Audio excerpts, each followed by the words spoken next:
Act 1, Scene 1. Take 1. Out, out, brief candle.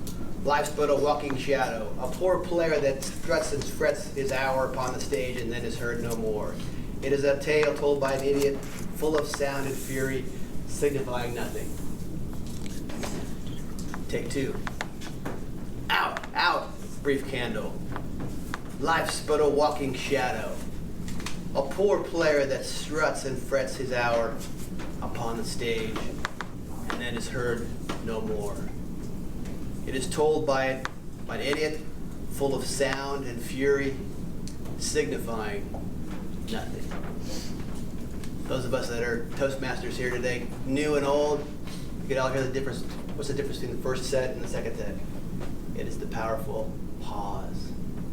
The pause is one of the most unique skills that can be used by a Toastmaster, and it is a skill that's been eluding yours truly here today. But I am at the quest to be able to master the pause. The right word may be effective, Mark Twain once said, but no word is ever as effective as a rightly timed pause. Bold words from a writer, but true nonetheless.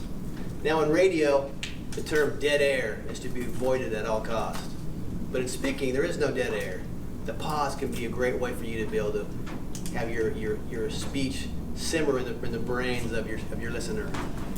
Now there's 3 ways you can use a pause effectively. The first way is having your ideas be transitioned from one to the next. In the written word, you have paragraphs that separate your ideas and topics. You can imagine reading a long monologue paragraph. It can be very boring. Very short, scripted paragraphs can be very jubilant for somebody in a reading scenario. Similar to a speech, your pauses should be used to be able to separate topics and allow your ideas to simmerate in your simmerate. Is that a word? Simmerate in the brains of your listeners. The second way you can use a pause is as a pace generator. There was a hard-working speech coach that once said that a pause can be used in the same kind of an analogy of running water. Like a slow drip can be very annoying, right? A rush of water can be harsh, but a perfect flow of water is pleasing to the ears. Very similar to your use of a speaker. A nice pause can be able to kind of keep you on pace and allow your listener to be engaged with you. And the final way you could use a pause is to create drama. That could be the difference between listening to a boring monologue or being part of a great play, if you will. Now I'll leave you with one of the most important, most famous passages that was used with a great use of the pause.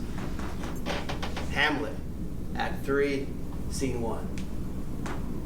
To be or not to be, that is the question.